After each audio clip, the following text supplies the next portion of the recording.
What's good, Raider Nation? It's your boy, G underscore Money Raiders, aka Galen, coming to you with another edition of My Take.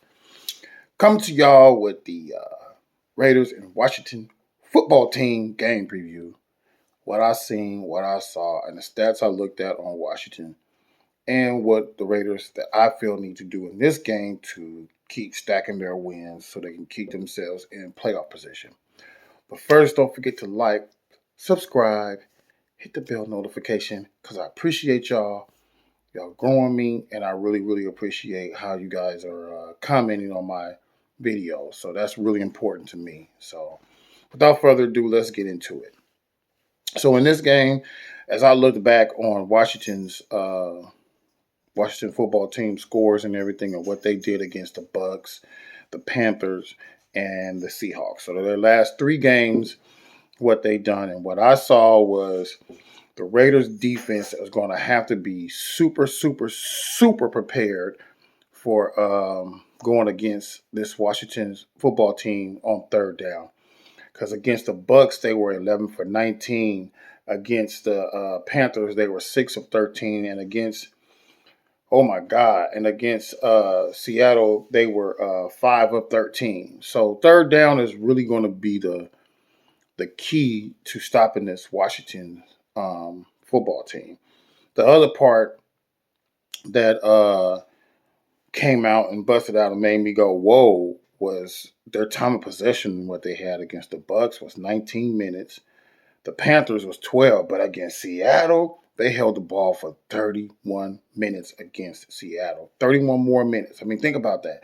Even though the score was 17-15, and Seattle was still able to keep the game close, and their defense was out there on the field heck alone, but they still had the ball for 31 more minutes than the Washington Redskins have more time possession against the Seahawks. So it's like, that's something we got to just be preparing our defense. Because as y'all know, and y'all watch my videos, I always say our biggest kryptonite is third down on defense, third down on offense. And you got to be able to keep third down rolling, because for the offense, that keeps you going with time of possession and keeps the time of possession in your favor. And then defense, if you 3 and out, that keeps and limit their offense of being on the field. So if our defense can do what it needs to do to limit their offense of being on the field, and our offense keeps running the ball and having to pass the ball. Now it's going to be pretty difficult because they're pretty good. They're third against the run. So then last three games, they've given up only 66 yards average. So, but where we can kick them and kill them at is their passing yards, because they're ranked 23rd in passing yards allowed and 27th in scoring. So if we could put up another 30 points on them or score 30 or more, they won't be able to do what they do best, because they do a lot of RPOs and they do a lot of formation plays, which gets their backs and their wide receivers out in the flats and out on short routes for their quarterback to just get the ball out as fast as possible.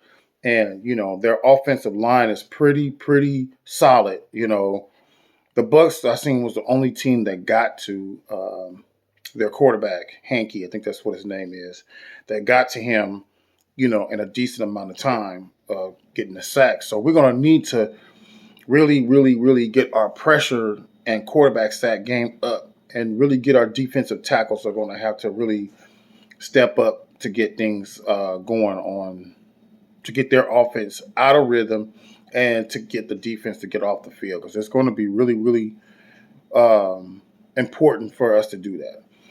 Against our offense, against their defense, I feel like what our offense needs to do is, just like I said before, is to try to run the ball, even though they're pretty decent against the run. But we still need to try to run the ball as best as we can. Now, there's many ways that you can run the ball, because a run play can be a screen to a wide receiver or, hand the ball off. But screens can be ways in which you use your screens against the defense, especially with your backs. It's ways to get, your back out in open space and being able to get those third downs and, going and keep your offense on the field, because that keeps the defense honest, especially the defensive line. So they got a solid defense up front, but where we can probably hurt them is in their secondary. So right now, what I saw was their biggest player, Landon Collins, is not going to be playing. He's ruled out, and then you got J.D. McKissick is not the other running back for them is going to be out. But we still got to pay attention to Antonio Gibson, because he's their leading back coming into this game. So we have to really be on the P's and Q's of stopping the run first and foremost, and really have to be disciplined when it comes to them doing their RPOs, because they do a lot of RPOs, y'all. If y'all look back at their films, and they beat pretty decent teams to me. Maybe not the Seahawks, but the Panthers and the Bucks. I mean, like I said, they held the ball time possession wise 19 more minutes against the Bucks and 12 minutes against the Panthers, and they beat the Bucks 27-19 and beat 29-19 and beat the Panthers 27-21. So my thing is, if Carr can do his passing like he does, and we got to, I know Deshaun is on the injured list with as he said in his presser, he had a spasm in his calf, so hopefully everything is all right. Josh Jacobs come out with his ankle. He's good. Hope to see Trayvon Mullen come back in this game, as opposed to waiting for him to come back for the Kansas City game, because I want him to play this game so that he can get his conditioning under his belt. You've been out since week 3, I think that's what it was, since the Chargers game. And, I at least want to see him get some reps in there to get his conditioning up, because conditioning is important, especially when you've been out for so long. So I hope to see that. Waller will be out, so we won't have him. But if y'all know, every time we've not had Waller, we've won the game. I mean, Philly, Cowboys, those games that he was out, we won. I know we won with him the first 3 games between the Ravens, the Steelers, and the Dolphins as well. But it's pivotal to the point that I'm making. Is good to know that without him there, we can still win. And I just think Foster Moreau can still come in and still be, it's not that big of a drop-off to me.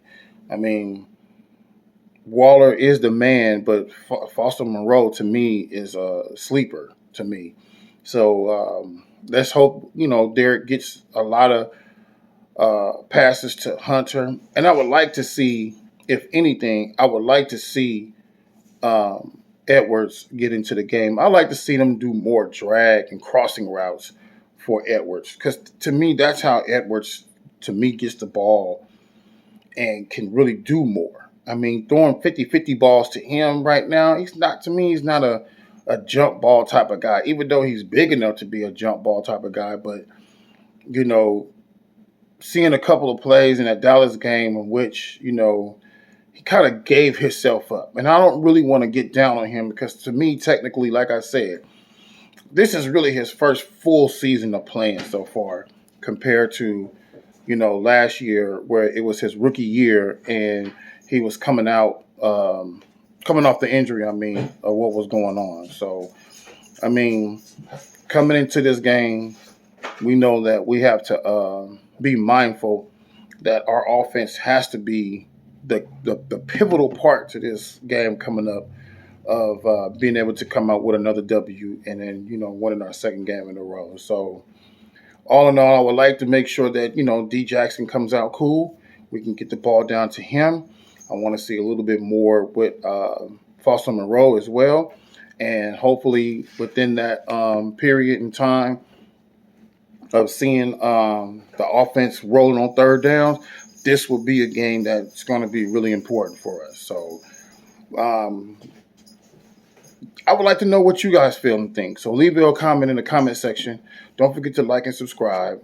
This your boy G_Money Raiders, a.k.a. Galen, signing out. Peace out, Raider Nation. Let's go get this dub that we need to stay in the playoff hunt, all right?